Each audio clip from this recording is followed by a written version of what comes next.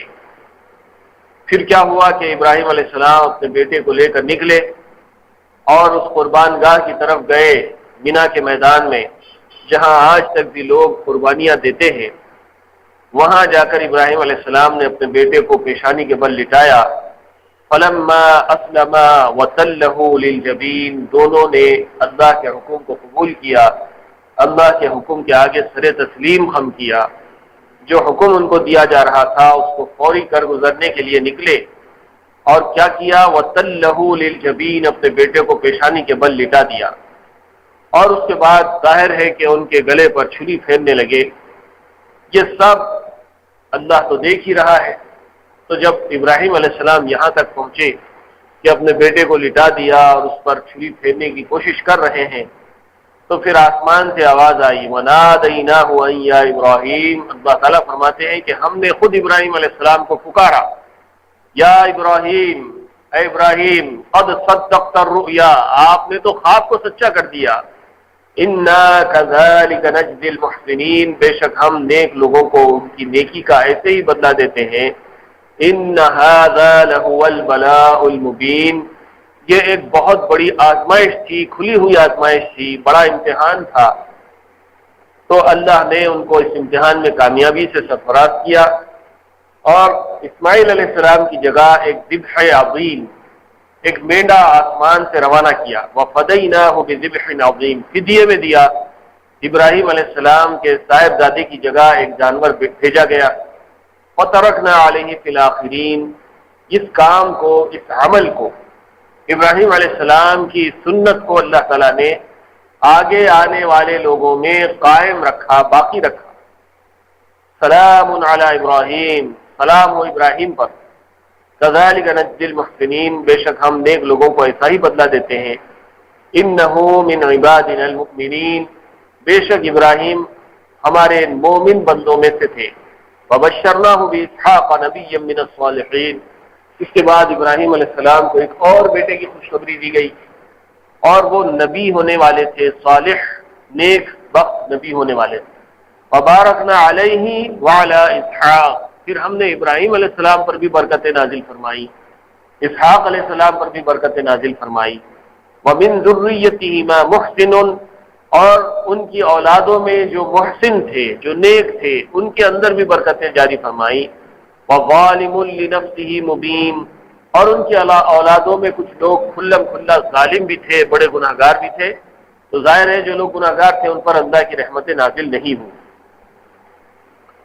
ان آیات کے تفسیر کا خلاصہ اس طرح سے، اور ابراہیم علیہ السلام جب ان لوگوں کے ایمان سے مایوس ہو گئے، کن لوگوں کے جن کو ابراہیم علیہ السلام نے بت پرستی سے روکا تھا اور ان کے بتوں کو توڑ کر ان کو یہ سبق دیا تھا کہ یہ بتوں کی تم کیوں عبادت کرتے ہو، تو اس کے نتیجے میں ابراہیم علیہ السلام کو لوگوں نے آگ میں ڈال دیا، پھر ان کا آگ میں ڈالنا کچھ کام نہیں آیا، اور اللہ تعالیٰ نے ان کی اس تدبیر کو ناکام کر دیا، تو وہاں سے ابراہیم علیہ السلام ان کی ایمان لانے کی جو توقع تھی اس سے مایوس ہو گئے اور وہاں سے نکلے، کہنے لگے کہ میں تو تم سے ہجرت کر کے اپنے رب کی راہ میں کسی طرف چلا جاتا ہوں، وہ مجھ کو اچھی جگہ پہنچا ہی دے گا، چنانچہ ملک شام میں جا پہنچے اور یہ دعا کی کہ اے میرے رب مجھ کو ایک نیک فرزند دے۔ تو ہم نے ان کو ایک حلیم المزاج فرزند کی بشارت دی، اور وہ فرزند پیدا ہوا اور ہوشیار ہوا۔ تو جب وہ لڑکا اسی عمر کو پہنچا کہ ابراہیم علیہ السلام کے ساتھ چلنے پھرنے لگا، تو ابراہیم علیہ السلام نے ایک خواب میں دیکھا کہ فرزند کو خدا کے حکم سے ذبح کر رہے ہیں، اور یہ ثابت نہیں کہ حلقوم کٹا ہوا بھی دیکھا یا نہیں، یعنی خواب جو دکھایا گیا کہ وہ اپنے بیٹے کو ذبح کر رہے ہیں، لیکن حلق کٹا یا نہیں کٹا اس کی کوئی وضاحت خواب میں نہیں دکھائی گئی۔ اسی وجہ سے ابراہیم علیہ السلام نے جتنا خواب میں دیکھا تھا اتنا تو وہ کر گزرے، لیکن اللہ کو یہ منظور نہیں تھا کہ اسماعیل علیہ السلام کا حلق حقیقت میں کٹ جائے، چنانچہ اس سے پہلے ہی اللہ تعالیٰ نے ایک جانور روانہ کیا اور اسماعیل علیہ السلام کو بچا لیا۔ غرض آنکھ کھلی تو اسے اللہ کا حکم سمجھے، کیونکہ انبیاء کا خواب بھی وحی ہوتا ہے، اور اس حکم کی تعمیل پر آمادہ ہو گئے۔ پھر یہ سوچ کر کہ خدا جانے میرے فرزند کی اس بارے میں کیا رائے ہو، اس کو اطلاع کرنا ضروری سمجھا، اس لیے اس سے فرمایا کہ برخوردار، میں دیکھتا ہوں کہ میں تم کو بامر الہی ذبح کر رہا ہوں، تو تم بھی سوچ لو تمہاری کیا رائے ہے۔ وہ بولے ابا جان، اس میں مجھ سے پوچھنے کی کیا بات ہے، میں آپ کو خدا کی طرف سے حکم کیا گیا ہے، جب آپ کو حکم اللہ کی طرف سے کیا گیا ہے تو آپ کو جو حکم ہوا ہے آپ بلا تأمل کیجیے، انشاءاللہ تعالی آپ مجھ کو سحار کرنے والوں میں سے دیکھیں گے۔ اور جب دونوں نے خدا کے حکم کو تسلیم کر لیا اور باپ نے بیٹے کو ذبح کرنے کے لیے کروٹ پر لٹایا اور چاہتے تھے کہ گلا کاٹ ڈالیں، اور اس وقت ہم نے ان کو آواز دی کہ ابراہیم شاباش ہے، تم نے خواب کو خوب سچ کر دکھایا، یعنی خواب میں جو حکم ہوا تھا اپنی طرف سے اس پر پورا عمل کیا۔ اب ہم اس حکم کو منسوخ کرتے ہیں، بس ان کو چھوڑ دو۔ فرض ان کو چھوڑ دیا، جان کی جان بچ گئی اور بلند درجات مزید برآں عطا ہوئے۔ ہم مخلصین کو ایسا ہی صلہ دیا کرتے ہیں کہ دونوں جہان کی راحت انہیں عطا کرتے ہیں۔ حقیقت میں یہ تھا بھی بڑا امتحان جس کو وجود مخلص کامل کے دوسرا برداشت نہیں کر سکتا، تو ہم نے ایسے امتحان میں پورا اترنے پر صلہ بھی بڑا بھاری دیا، اور اس میں جیسا امتحان ابراہیم علیہ السلام کا تھا اسی طرح اسماعیل علیہ السلام کا بھی تھا، تو وہ صلے میں شریک ہوں گے۔ اور ہم نے ایک بڑا ذبیحہ ان کے عوض میں دیا کہ ابراہیم علیہ السلام سے وہ ذبح کرایا گیا، اور ہم نے پیچھے آنے والوں میں یہ بات ان کے لیے رہنے دی کہ ابراہیم پر سلام ہو، چنانچہ ان کے نام کے ساتھ اب تک علیہ السلام کہا جا رہا ہے۔ ہم مخلصین کو ایسا ہی صلہ دیا کرتے ہیں کہ انہیں لوگوں کی دعاؤں اور سلامتی کی بشارتوں کا مرکز بنا دیتے ہیں۔ بے شک وہ ہمارے ایماندار بندوں میں سے تھے، اور ہم نے ایک انعام ان پر یہ کیا کہ ان کو اسحاق علیہ السلام کی بشارت دی کہ نبی اور نیک بختوں میں ہوں گے، اور ہم نے ابراہیم علیہ السلام پر اور اسحاق علیہ السلام پر برکتیں نازل کی۔ ان برکتوں میں سے ایک یہ ہے کہ ان کی نسل بہت پھیلی، اور اس نسل میں کثرت سے انبیاء پیدا ہوئے، اور پھر آگے ان دونوں کی نسل میں بعض اچھے بھی ہیں اور بعض ایسے بھی ہیں جو بدیاں کر کے صریح اپنا نقصان کر رہے ہیں۔ بیٹی کی قربانی کا واقعہ، ان آیات میں حضرت ابراہیم علیہ السلام کی حیات طیبہ کا ایک دوسرا واقعہ بیان کیا گیا ہے، جس میں حضرت ابراہیم علیہ السلام نے اللہ کے لیے اپنے اکلوتے فرزند کی قربانی پیش کی۔ واقعے کے بنیادی اجزاء خلاصے تفسیر سے واضح ہو جاتے ہیں، بعض تاریخی تفصیلات آیتوں کی تفسیر کے ذیل میں آ جائیں گے۔ وقال انی ذاہب الی ربی، اور ابراہیم علیہ السلام کہنے لگے کہ میں تو اپنے رب کی طرف چلا جاتا ہوں۔ یہ بات حضرت ابراہیم علیہ السلام نے اس وقت ارشاد فرمائی جبکہ آپ اپنے اہل وطن سے بالکل مایوس ہو گئے، اور وہاں آپ کے بھانجے حضرت لوط علیہ السلام کے سوا کوئی آپ پر ایمان نہیں لایا۔ رب کی طرف چلے جانے سے مراد یہ ہے کہ میں دارالکفر کو چھوڑ کر کسی ایسی جگہ پر چلا جاؤں گا جہاں کا مجھے اپنے رب کی طرف سے حکم ہوا ہے، اور جہاں میں اپنے پروردگار کی عبادت کر سکوں گا۔ چنانچہ آپ اپنی زوج مطہرہ حضرت سارہ اور اپنے بھانجے حضرت لوط علیہ السلام کو لے کر سفر پر روانہ ہوئے۔ عراق کے مختلف حصوں سے ہوتے ہوئے بلاخر شام تشریف لے آئے۔ اس تمام عرصے میں حضرت ابراہیم علیہ السلام کو کوئی اولاد نہیں ہوئی تھی، اس لیے آپ نے وہ دعا فرمائی جس کا اگلی آیت میں ذکر ہے۔ یہ واقعہ جو ابراہیم علیہ السلام کو آگ میں ڈالنے کا ہے وہ عراق میں ہوا۔ پھر جب ابراہیم علیہ السلام آگ سے سلامتی سے بچ کر نکلے تو اس وقت تک ابراہیم علیہ السلام پر کوئی بھی ایمان نہیں لایا تھا، صرف ان کے ایک بھانجے تھے لوط علیہ السلام، اور وہ بھی پیغمبر تھے، نبی تھے، تو ایک بھانجے ایمان لائے تھے، اور ظاہر ہے کہ ابراہیم علیہ السلام کی جو بیوی تھی حضرت سارہ رضی اللہ عنہا، وہ تو آپ کی بیوی ہی تھی اور وہ بھی ایمان لا چکی تھی۔ اس طرح ایمان والے لوگوں کا یہ 3 آدمیوں کا قافلہ تھا، اور یہ سب مل کر عراق سے ہجرت کر کے نکلے اور ملک شام کی طرف چلے گئے، جس کو آج سیریا کہتے ہیں، جہاں اس وقت کافی ہنگامے ہو رہے ہیں۔ یہ ملک شام ہو، مصر ہو، عراق ہو، فلسطین ہو، دمشق ہو اور قاہرہ وغیرہ، یہ علاقے ایسے ہیں یہاں پر کثرت سے پیغمبر پیدا ہوئے، اور کئی پیغمبروں کے حالات، واقعات اور ان کی زندگیوں سے یہ علاقے جڑے ہوئے ہیں۔ پیغمبر ان علاقوں میں کثرت سے پیدا ہوئے، اور ان سب کے قبریں بھی اسی علاقوں میں، فلسطین میں، بیت المقدس میں، شام میں، عراق میں اور اردن میں، جارڈن جسے کہتے ہیں آج، ان سارے علاقوں میں پیغمبروں کی آبادیاں رہی، پیغمبروں کی قبریں آج بھی وہاں موجود ہیں۔ یہ اور بات ہے کہ بہت سے پیغمبروں کی قبروں کے کوئی نشانات ہم کو نہیں ملتے، لیکن اکثر لوگوں کا، پیغمبروں کا زندگی کا احوال انہی علاقوں سے جڑا ہوا ہے۔ تو عراق میں ابراہیم علیہ السلام کے ساتھ یہ واقعہ پیش آیا کہ ان کو آگ میں ڈالا گیا، پھر وہاں سے وہ نکلے، ملک شام کی طرف چلے گئے۔ اس وقت ابراہیم علیہ السلام کی ایک بیوی تھی جن کا نام حضرت سارہ تھا، اور ان کے بھانجے تھے لوط علیہ السلام۔ جب وہ وہاں سے چلے تو ملک شام میں آنے کے بعد ابراہیم علیہ السلام نے دعا کی، رب ہب لی من الصالحین، اے میرے پروردگار مجھے ایک نیک فرزند عطا فرما۔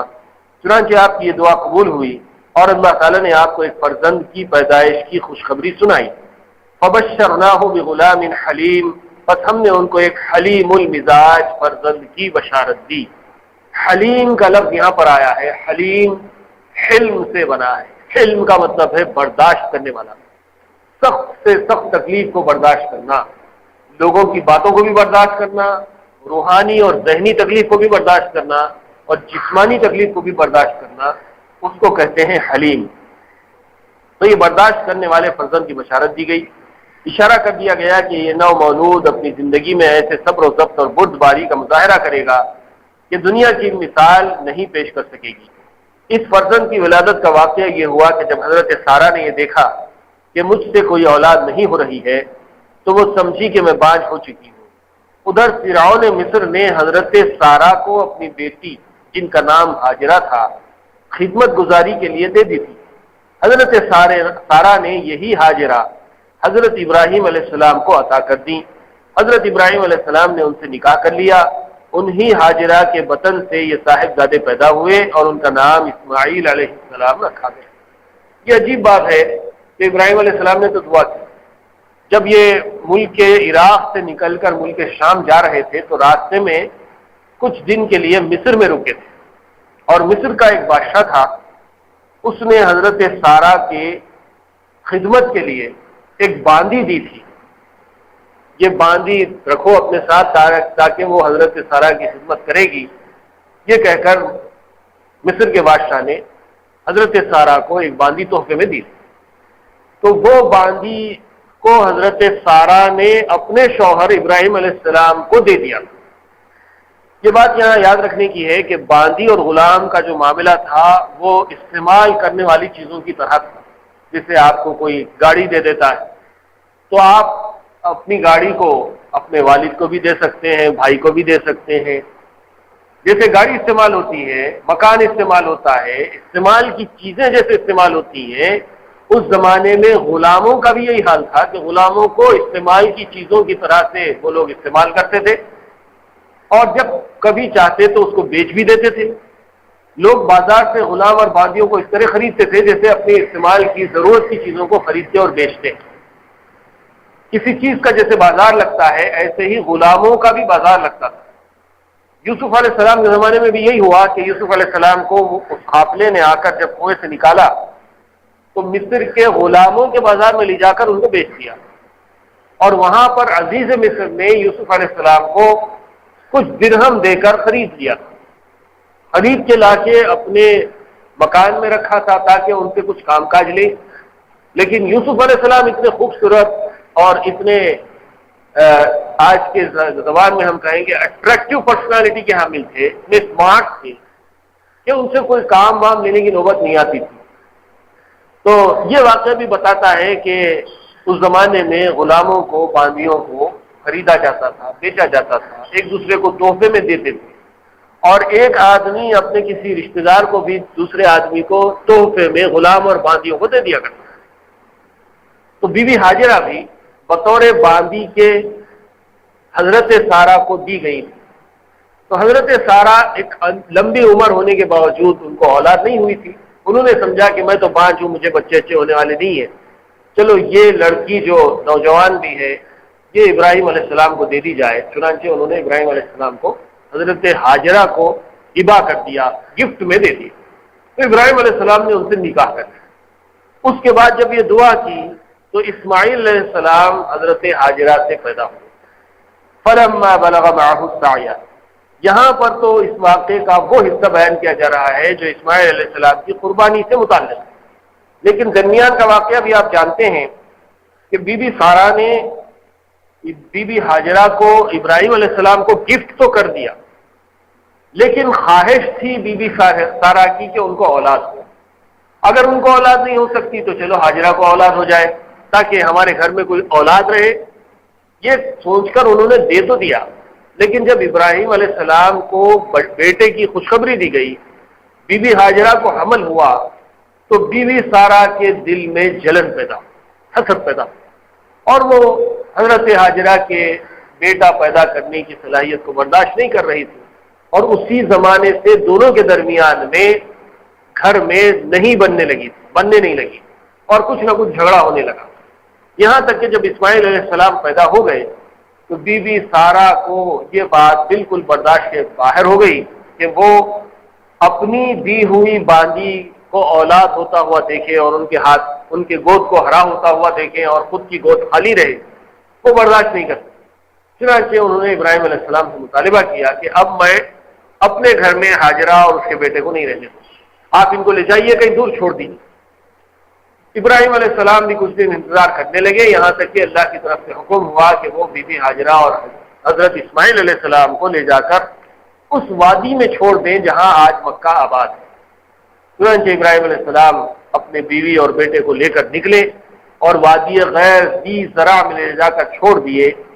اس واقعے کا تذکرہ سورہ ابراہیم میں ہم کو ملتا ہے تفصیل کے ساتھ، کہ وہاں پر جب چھوڑا انہوں نے وادی غیر ذی زرع میں، غیر ذی زرع کا مطلب ہے وہ وادی، وہ ویلی آف مکہ، جہاں پر زراعت نہ ہوتی ہو، ایگریکلچر نہ ہوتا ہو، زمین میں پیداوار کی کوئی صلاحیت نہ ہو، جس کو ہم ریگستان کہتے ہیں، لپو دپ میدان، بالکل ریگستان، دور دور تک نہ پانی ہے، نہ غذا ہے، نہ آبادی ہے، نہ آدم ہے، نہ آدم زاد ہے، نہ کوئی جانور ہے، نہ کوئی پرندہ ہے۔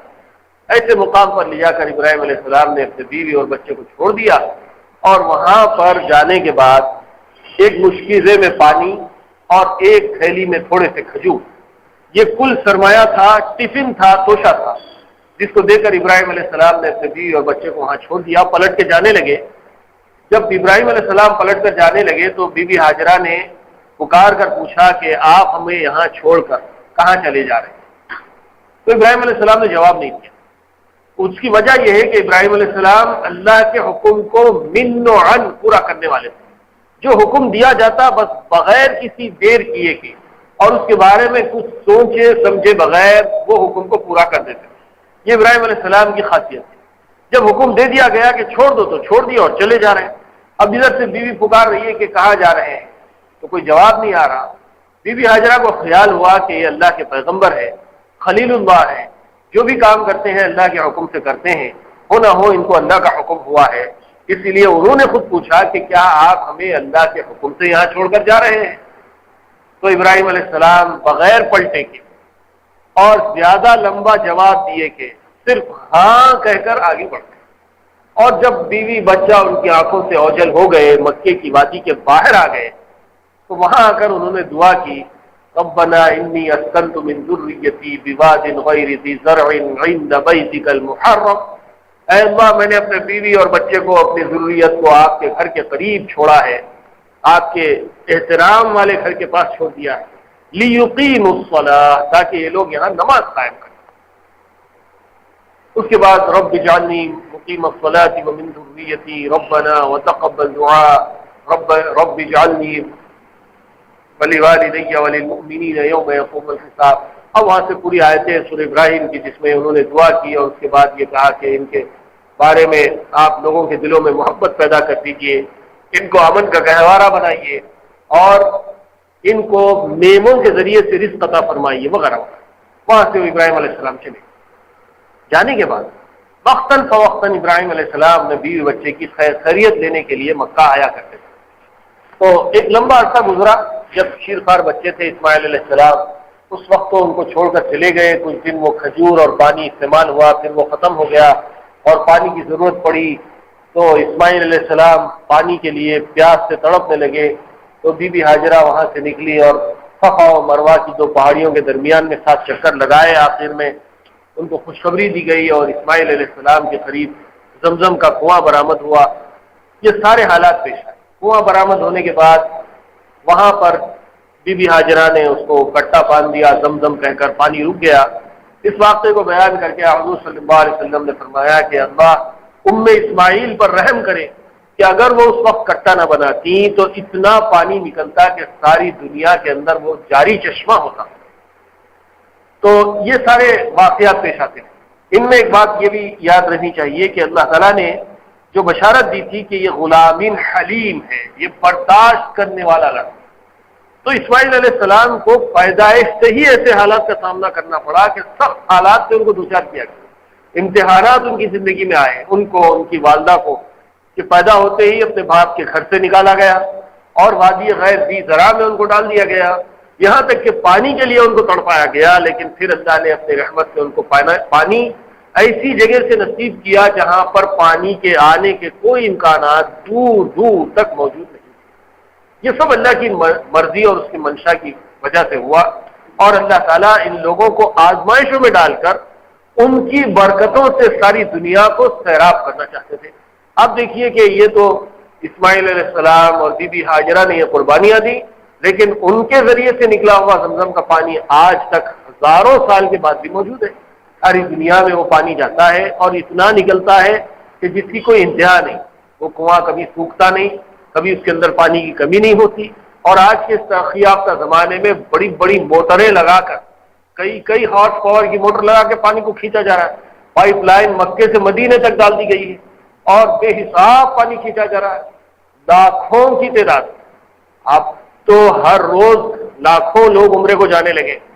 پہلے تو صرف حج کے موقع پر لوگ جمع ہوتے تھے، اب آمد و رفت کے ذرائع اتنے عام ہو گئے ہیں کہ پلینوں کے وغیرہ وغیرہ کے ایسی آسانیاں ہیں کہ لوگ ہر زمانے میں دنیا بھر سے روزانہ عمرے کے لیے آتے ہیں اور پانی لے جاتے ہیں، استعمال کرتے ہیں، نہاتے ہیں، دھوتے ہیں، پیتے ہیں، ڈبے بھر بھر کے ساری دنیا میں لے آتے ہیں.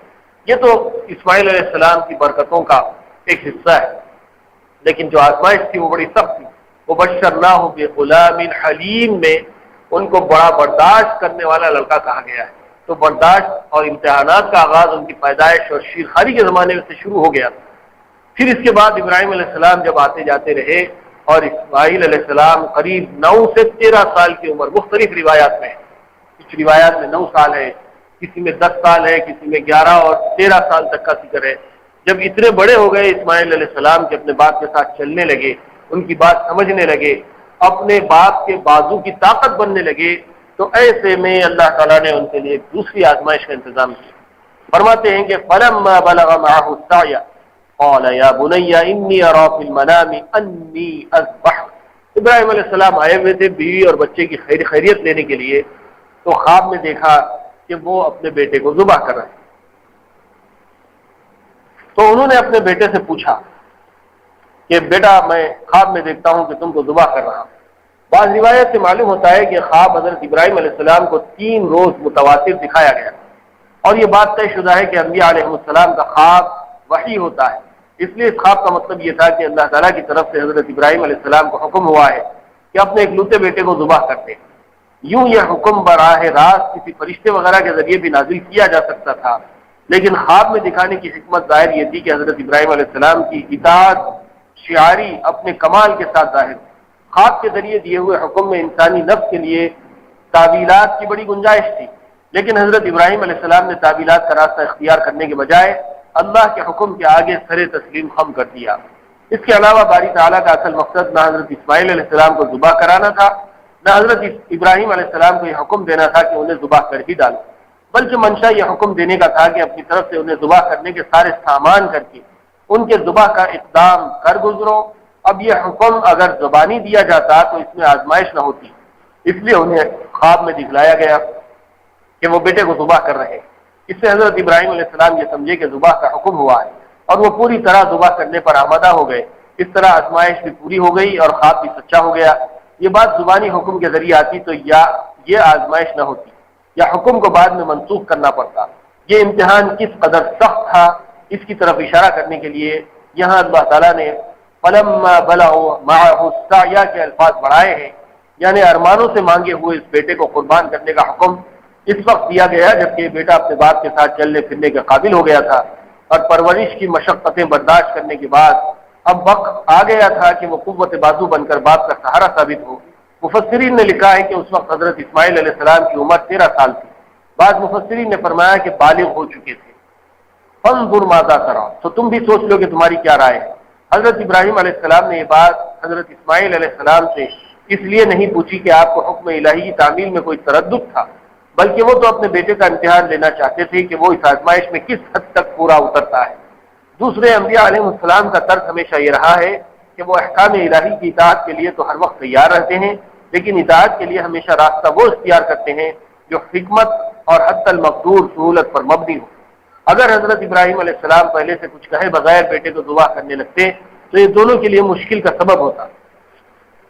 اب یہ بات آپ نے مشورے کے انداز میں بیٹے سے اس لیے ذکر کی کہ بیٹے کو پہلے سے اللہ کا حکم معلوم ہو جائے گا تو وہ ذبح ہونے کے لیے اذیت سہنے کے لیے پہلے سے تیار ہو سکے گا۔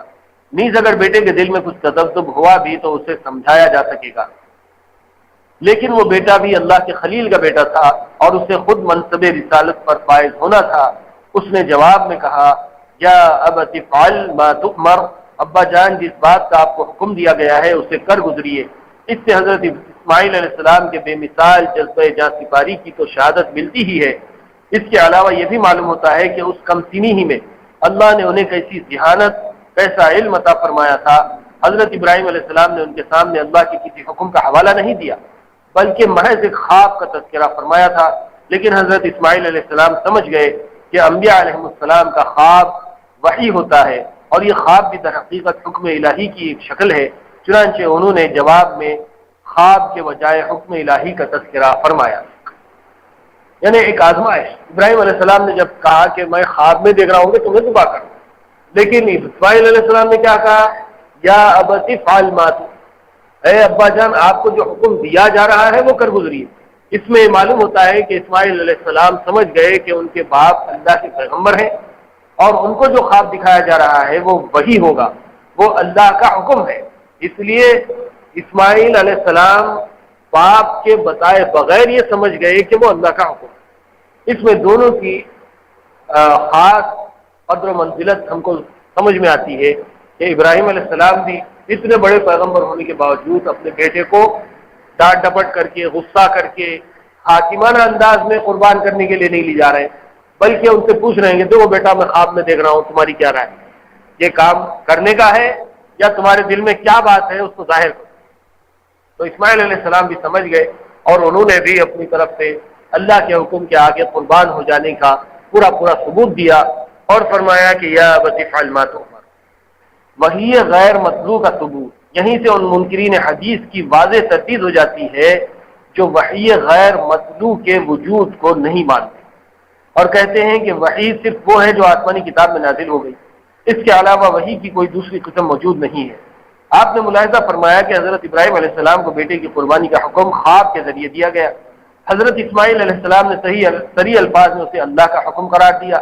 اگر وحی غیر مطلوب کوئی چیز نہیں ہے تو یہ حکم کون سی آسمانی کتاب میں اترا تھا؟ ایک علمی بحث یہاں سے شروع ہو رہی۔ وحی اللہ کے حکم کو کہتے ہیں اور عام طور پر وحی کا مطلب یہ ہے کہ جو اللہ کی کتاب میں احکامات نازل ہوتے ہیں اس کو وحی کہتے ہیں، جیسے قرآن مجید ہے۔ جب قرآن نازل ہونا شروع ہوا تو وحی کے آنے کا آغاز ہوا، جتنی وحی آئی وہ سب قرآن مجید میں محفوظ کر دی گئی، اس کو اللہ کی کتاب کہتے ہیں۔ جس طرح قرآن مجید میں اللہ کی وحی ہے، ایسے ہی پچھلے پیغمبروں کے اوپر بھی اللہ کے احکامات نازل ہوتے تھے، اس کو بھی وحی کہا جاتا ہے۔ ابراہیم علیہ السلام پر، موسیٰ علیہ السلام پر، عیسیٰ علیہ السلام پر، داؤد علیہ السلام پر اور بہت سے پیغمبروں پر وحی آتی تھی۔ تو وحی کے آنے میں یہ ہوتا تھا کہ اگر وہ اللہ کی کتاب ہوتی تو اس کو کتاب کی شکل میں محفوظ کر دیا جاتا، جیسے زبور تھی، توریت تھی، انجیل تھی اور یہ قرآن مجید۔ اس کو وحی متلو کہتے ہیں۔ جو کتاب میں اللہ کے احکامات ہیں وہ وحی متلو ہے۔ تورات میں جو ہے، انجیل میں ہے، زبور میں ہے، قرآن میں ہے، جس کی تلاوت کی جاتی ہے اس کو متلو کہتے ہیں۔ ہم قرآن کو قرآن سمجھ کے پڑھتے ہیں، یہ اللہ کا کلام ہے، اس کی تلاوت کی جاتی ہے، اس کو نماز میں پڑھا جاتا ہے، اس کو وحی متلو کہتے ہیں۔ لیکن اس کے علاوہ کچھ ایسی باتیں بھی ہیں جو پیغمبروں کو اللہ کی طرف سے بھیجی جاتی ہیں، لیکن وہ کتاب میں یعنی توریت میں، انجیل میں، قرآن میں نہیں، مگر اس کو بھی اللہ تعالیٰ نے وحی کا درجہ دیا۔ پیغمبر جو بھی بولتے ہیں وہ اللہ کے حکم سے ہی بولتے ہیں۔ پیغمبروں کو جو خواب دکھایا جاتا ہے وہ بھی اللہ کے حکم سے دکھایا جاتا ہے، اس لیے خواب بھی وحی ہے۔ اور جو باتیں کتابوں میں نہیں ہیں، یعنی توریت، انجیل، زبور میں نہیں ہے، زبور میں، قرآن میں نہیں ہے، مگر پیغمبر اس کا حکم دے رہے ہیں تو وہ بھی وحی ہی کے درجے میں ہے، لیکن وہ وحی کی دوسری قسم ہے اور اس کو وحی غیر متلو کہتے ہیں۔ حضور نبی کریم صلی اللہ علیہ وسلم نے جو اللہ کی وحی آئی اس کو کتاب کی شکل میں محفوظ کر دیا، لیکن اس کے علاوہ بھی کبھی جبریل علیہ السلام آتے اور حضور صلی اللہ علیہ وسلم کو کوئی دوسری ایسی باتیں بتا کر جاتے جو قرآن میں نہیں ہے۔ جیسے آپ کو قرآن میں نماز کا حکم دیا گیا، نماز پڑھو، کب پڑھنا، کتنے وقت کی پڑھنا، کیسے پڑھنا، رکعتیں کیسی ہو، رکوع کیسا ہو، سجدہ کیسا ہو، قاعدہ کیسا ہو، قیام کیسا ہو اور جلسہ اور قومہ کیسا ہو، اس کے بارے میں قرآن میں کوئی احکامات نہیں۔ قرآن پورا پڑھ لیجئے، آپ کو نہیں معلوم ہوگا کہ ہاتھ کیسے باندھا جائے، تکبیر تحریمہ کیسے ہو، نماز کے لیے رکعت باندھتے ہی کیا پڑھنا چاہیے، سورہ فاتحہ کب پڑھنا چاہیے، قرآن کی آیتیں کب پڑھنا چاہیے، رکوع کی شکل کیسے ہو، کتنا جھکنا چاہیے رکوع میں جھکنے کے بعد کیا پڑھنا چاہیے اس میں، پھر رکوع سے کیسے اٹھنا چاہیے، اٹھ کے کھڑے ہو کے سجدے میں جانا چاہیے یا ڈائریکٹ رکوع سے سجدے میں چلے جانا چاہیے، پھر سجدہ کیسے ہو، ہاتھ کیسے ٹیکیں، گھٹنے کیسے ٹیکیں، ناک کیسے زمین پر لگائیں، سر کیسے ٹیکیں، پھر سجدے میں کیا پڑھیں، سجدہ ایک کریں یا دو کریں، پھر دوسری رکعت کیسے پوری ہو، ایک رکعت کو ایک رکعت کتنے ایکشنز کے بعد قرار دیا جائے، ایک رکعت کتنے اعمال کا ایک سیٹ ہو، ایک رکعت کب ہوتی ہے، تو ایک قیام ہو گیا، پھر ایک رکوع ہو گیا، دو سجدے ہو کے پھر کھڑے ہو گئے تو ایک رکعت کمپلیٹ ہوئی، اس کو رکعت کیسے کہیں گے؟ اس طرح تفصیل سے اگر آپ غور کریں گے تو پتہ چلے گا کہ نماز میں تو اقیموا الصلاۃ کا حکم دیا گیا، لیکن پوری نماز کیسی ہونی چاہیے، اس کی حیت کیسی ہونی چاہیے، اس میں کیا پڑھنا چاہیے، اس کے ٹائمنگ کیا ہونے چاہیے، فجر کیسی ہو، ظہر کیسی ہو، عصر کب ہو، مغرب کب ہو، عشاء کب ہو، ہر نماز میں کتنی رکعتیں ہوں، کتنی فرض ہوں، کتنی سنتیں ہوں، کتنی واجبات ہوں، یہ کوئی تفصیل ہم کو قرآن میں نہیں ملی، لیکن یہ ساری تفصیل ہم کو حدیث میں ملی۔ جبریل علیہ السلام آئے اور حضور صلی اللہ علیہ وسلم کو نماز پڑھائی کہ آپ ہاتھ ایسے باندھیں اور قیام میں یہ پڑھیں، رکوع ایسے کریں، سجدہ ایسے کریں، 2 رکعت ایسی پڑھیے، 4 رکعت ایسی پڑھیے، پھر اس کے بعد ٹائم یہاں سے شروع ہوتا ہے، فجر کا ابتدائی وقت یہ ہے، ظہر کا ابتدائی وقت یہ ہے، عصر، مغرب اور عشاء کا ابتدائی وقت یہ ہے، پھر فجر کا انتہائی وقت یہ ہے، ending time, starting time, ending time, پھر ظہر کا، عصر کا، مغرب کا، عشاء کا۔ اس طرح جبریل علیہ السلام آتے تھے ہر نماز کے وقت۔ پہلے دن جبریل علیہ السلام 5 وقت کی نمازوں میں آئے اور حضور صلی اللہ علیہ وسلم کو ابتدائی وقت میں نماز پڑھا، پھر دوسرے دن جبریل علیہ السلام آئے اور حضور صلی اللہ علیہ وسلم کو انتہائی وقت میں نماز، تو اس سے ہر نماز کے اسٹارٹنگ اور اینڈنگ ٹائم فکس ہو۔ تو نماز کا ایک مسئلہ اگر آپ لے لیجئے تو پتا چلے گا کہ ایسے ہی بہت ساری تفصیلات، طہارت کے مسائل ہیں، وضو کے مسائل ہیں، غسل کے مسائل ہیں، پھر تیمم ہے، پھر نکاح ہے، طلاق ہے، عبوری احکام قرآن میں آ گئے، اور ذیلی احکام پورے حضور صلی اللہ علیہ وسلم کو اللہ نے جبریل علیہ السلام کے ذریعے ہی سے، لیکن وہ وحی غیر مطلوع کی شکل میں بتائے۔ پھر بعض احکام وہ تھے جو جبریل علیہ السلام آ کے بھی نہیں بتائے، ڈائریکٹ اللہ تعالیٰ نے حضور صلی اللہ علیہ وسلم کے دل میں وہ چیزیں ڈال دی، یہاں تک کہ حضور صلی اللہ علیہ وسلم کو وہ مرتبہ اور مقام عطا کیا گیا کہ آپ جو کچھ بھی کہتے ہیں وہ اللہ کی وحی ہے، آپ اپنی مرضی سے کچھ بھی نہیں کہتے۔ اب آپ سورہ نجم کی آیت دیکھیے، وَمَا يَنطِقُ عَنِ الْهَوَىٰ إِنْ هُوَ إِلَّا وَحْيٌ يُوحَىٰ۔ نبی صلی اللہ علیہ وسلم جو کچھ کہتے ہیں وہ اپنی مرضی سے کچھ نہیں کہتے، بلکہ جو کچھ اللہ کی طرف سے ان پر وحی کی جاتی ہے وہی کہتے ہیں۔ تو معلوم یہ ہوا کہ وحی صرف وہی نہیں ہے جو قرآن میں ہے، تورات میں ہے، انجیل میں ہے، زبور میں ہے، بلکہ وحی وہ ہے جو اللہ تعالیٰ جبریل علیہ السلام کے ذریعے سے پیغمبروں کو سکھا دیتے ہیں، کسی کے دل میں وہ بات ڈال دیتے ہیں، یا پھر خواب کے ذریعے سے ان کو سکھا دیتے ہیں۔ تو ابراہیم علیہ السلام کو جو خواب دکھا گیا تھا وہ بھی وحی کی ایک شکل تھی۔ پھر وحی کی کئی اقسام ہیں، یہ ایک کافی تفصیلی باتیں ہیں، تھوڑی بہت چیزیں آپ سمجھ لیجئے۔ مثال کے طور پہ وحی ایک ایسی چیز ہے جو عام طور پر تو پیغمبروں کو کی جاتی ہے، اور وحی کسی پیغمبر پر کی جاتی ہے تو وہ وحی ان پیغمبر کی پیغمبری کی دلیل ثابت ہوتی ہے۔ لیکن بعض مرتبہ اللہ تعالیٰ نے کچھ باتیں غیر نبی کی طرف بھی اتاری، حالانکہ وہ پیغمبر نہیں تھے، وہ نبی نہیں تھے، وہ رسول نہیں تھے، یہاں تک کہ بعض باتیں اللہ نے کسی کے دل میں ایسی ڈالی کہ اس نے اس کام کو پورا کیا، حالانکہ وہ پیغمبر اور نبی تو دور کی بات ہے، انسان بھی نہیں تھے، اور ان کو وہی کہا گیا۔ مثالیں آپ دیکھیے، مثال کے طور پہ حضرت موسیٰ علیہ السلام کی پیدائش کا جب وقت آیا تو موسیٰ علیہ السلام پیدا ہوئے، حالات بڑے سنگین تھے، فرعون کا ظلم و ستم چل رہا تھا، فرعون لڑکوں کو پیدا ہوتے ہی قتل کر رہا تھا اور لڑکیوں کو زندہ چھوڑ رہا تھا، قرآن میں یہ باتیں موجود ہیں۔ جب موسیٰ علیہ السلام پیدا ہوئے تو موسیٰ علیہ السلام کی ماں گھبرائی، اور ان کو ڈر ہوا کہ جب فرعون کے سپاہیوں کو پتہ چلے گا کہ ہمارے پاس لڑکا ہوا ہے تو وہ آئیں گے اور میرے بیٹے کو کاٹ کے پھینک دیں گے، اس لیے گھبرانے لگی دل ہی دل میں۔ سورہ قصص میں اللہ تعالیٰ فرماتے ہیں کہ فَأَوْحَىٰ إِلَىٰ أُمِّ مُوسَىٰ، ہم نے موسیٰ علیہ السلام کی ماں پر وحی کی کہ وہ اپنے بیٹے کو دودھ پلائیں، ڈبے میں بند کریں، دریا میں بہا دیں۔ چنانچہ موسیٰ علیہ السلام کی والدہ نے موسیٰ علیہ السلام کو دودھ پلایا، ڈبے میں بند کیا، دریا میں بہا دیا۔ تو یہاں پر بھی لفظ وحی آیا، حالانکہ موسیٰ علیہ السلام کی والدہ پیغمبر نہیں تھی، نبی نہیں تھی، رسول نہیں، تو غیر نبی کی طرف بھی وحی کے الفاظ آئے، تو یہ بھی وحی کی ایک قسم ہے۔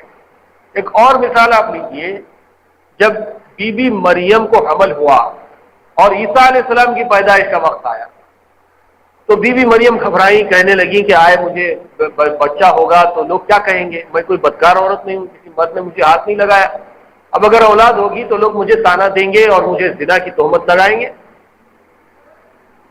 تو اللہ تعالیٰ نے جب عیسیٰ علیہ السلام کی پیدائش کا وقت قریب آیا، بی بی مریم کو حکم دیا کہ وہ بستی سے دور چلی جائے، اور جب لڑکا پیدا ہو لوگ بھاگ کر آئے اور ان سے پوچھیں کہ تو نے یہ کیا کیا، تجھے لڑکا کیسے ہو گیا، تو وہاں پر بھی سورہ مریم میں الفاظ آئے ہیں کہ ہم نے عیسیٰ علیہ السلام کی ماں پر وحی کی کہ جب لوگ ان کے پاس آئے تو وہ کہے کہ میں روزے سے ہوں، اور بچے کی طرف اشارہ کر دیں تو بچہ خود لوگوں سے بات کرتے ہیں۔ تو عیسیٰ علیہ السلام کی پیدائش کے وقت بی بی مریم کو جو الفاظ سکھائے گئے، جو کام کرنے کا حکم دیا گیا، اس کو بھی وحی کہا تھا۔ تو بی بی مریم پر بھی وحی کی گئی، حالانکہ وہ پیغمبر نہیں ہے، وہ رسول نہیں. تو اس طرح سے غیر پیغمبر غیر رسول کی طرف بھی بعض مرتبے وحی کی جاتی ہے. مثالیں آپ نے دیکھی کہ بی بی حضرت موسیٰ علیہ السلام کی والدہ پر وحی کے الفاظ آئے, عیسیٰ علیہ السلام کی والدہ پر وحی کے الفاظ آئے.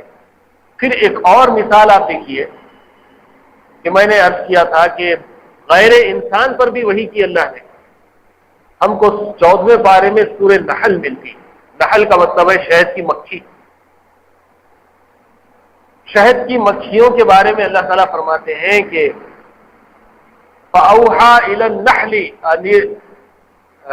ہم نے نحل کی طرف وحی کی, شہد کی مکھی کو وحی کی, حکم دیا کہ وہ اڑتی پھرے, پھلوں اور پھولوں کی طرف جائے, اس کا رس چوسے, اور اس کے ذریعے سے ہم اس کے پیٹ میں سے ایسی چیز نکالتے ہیں جس میں اللہ نے انسانوں کے لیے شفا رکھی, یعنی شہد.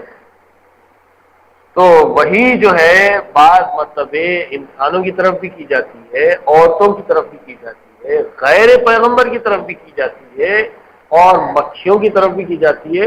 ہو سکتا ہے کہ جانوروں کی طرف بھی کبھی کی گئی ہو. چند مثالیں ہیں جو قرآن و حدیث سے ثابت ہیں.